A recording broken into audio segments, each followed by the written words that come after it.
السلام عليكم ورحمة الله تعالى وبركاته ودنبaalkeenii 16aad ee dhambaaladeena naftaaduna xaq leh. Dhambaalkan waxaynu u bixinay dhammaad wanaagsan. Wax kastaahi waxay leeyihiin dhammaad.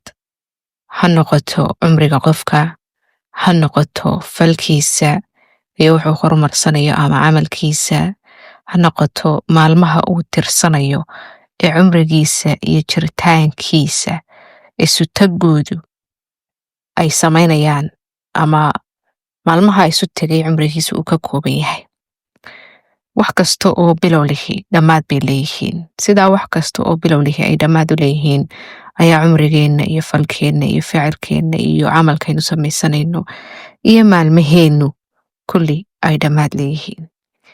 Bilowyadaas laga bilaabo maalinta Ilaahay subxaanahu wa tacaala inoo qadaray inaynu adduunyada nimaadno ilaa iyo maalinta aynu ka tegayno inta u dhaxaysta wixii aynu samaynay ayaa meel laynoogu qorayaa oo laynoo kaydinayaa oo ficil kasta oo aynu samayno ayaa koobi laynooga samaynayaa meel laynoo dhigayaa oo hadhow toole laynagu oranayaa waa kan kitaabkaagii wixiiaad ku dhigataa ku yaala ee ka akhriso innaa kunaa nastansikhu. Waanu koobi garayn jirnay ama waanu kaydin jirnay wax kasta oo aad samaynayseen ilaa iyo markaan Ilaahay hortagna laynoo oranayo iqra' kitaabaka kafaa binafsika alyawma calayka xasiiba. Kitaabkaagii akhriso maanta adigaa isugu filan. Waxaa la yidhaahaa xisaab isugu filan oo wax waliba halkaasay kuugu yaalaan. Wax lagaa dulmiyey iyo wax lagaa reebay iyo wax dheeraadoo lagugu daray toonna ma jiraan. Sababtaasay muhiim u tahay inagoo Ilaahay kaashanayna subxaanahu wa tacaala inay ereygeena iyo ficilkeenna ay ku jirto cuskashada aynu Ilaahay u cuskanayno inuu wanaajiyo cirib dambeedkeenna, dhammaadka cumrigeenna iyo wakhtiga kooban ee aynu adduunkan joogno, in xilliga ugu khayrka badan ee ugu wanaaga badan ee xaaladda ugu wanaagsan aynu ku jirnaa ay noqoto dhammaadka cumrigeenna oo aynaan si xun oonu Ilaahay raalli ka ahayn aynaan ku dhammaysan. Sidaas leeg acmaasheenna iyo ficiladeenna aynu samaynayno ee aynu ula niyoonayno inay inoo hagaagaan Ilaahay inaga aqbalo intooda ugu dambaysa inamal waxaa la yidhaahaa alacmaalu bilkhawaatiim. Wax waliba dhammaadkay ka tahay iyo cidhibtooda say tahay in Ilaahay cidhibtooda hagaajiyo. Maalmo tirsamaya ayaa cumrigeennu ka kooban yahay.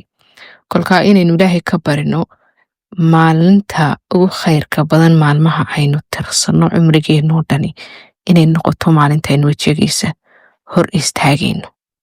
Kolkaa waxaynu ducaysanaynaa wax waliba cirib dambeedkooda iyo dhammaadkoodu inay khayr inoogu dambeeyaan si aynu markaa xaalad khayra ugu sugnaano.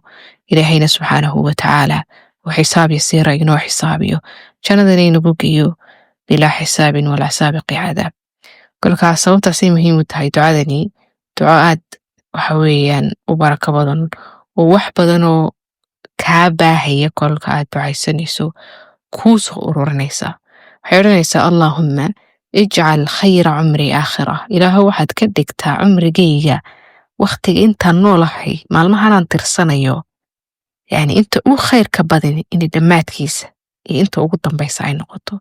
Wa khayra camali khawaatima, camalka aan samaysanayo dhammaadkiisa inta ugu dambaysana adduunkan ka samaysanaya intaan noolahay inta ugu khayrka badan ee ugu wanaagsan ee ugu barakada badan ee miisaanka ugu cuslayn oo inay noqoto inta ugu dambaysa. Wa khayra ayaami, maalmahayga oo dhan marka laysu geeyana ta ugu khayrka badan ilaah waxaad ka dhigtaa yowma alqaaka fiih, maalinta aan adiga kula kulmayo. maalinta aan kula kulmayo. Allahumma ijcal khayra cumri aakhira. Ilaah waxaad ka dhigtaa cumrigayga oo dhan khayrkiisa inta ugu khayrka badan ee ugu wanaagsan ee ugu mudan ee ugu barakada badan leh inta ugu dambaysa. Intaan weligayba soo shaqaysto inta ugu dambaysa ayaanay waxa weeyaan noqonin hal bacaad lagu lisay oo wixii oo dhan ka kacayna noqonin oo anigoo xumo iyo waxaanad raalli ahayn ku jira yaanu cumrigaygu soo eedlaanin. camalkayga intaan soo wado inta ugu khawaatimta ee ugu dambaysa yaanu iga xumaanin.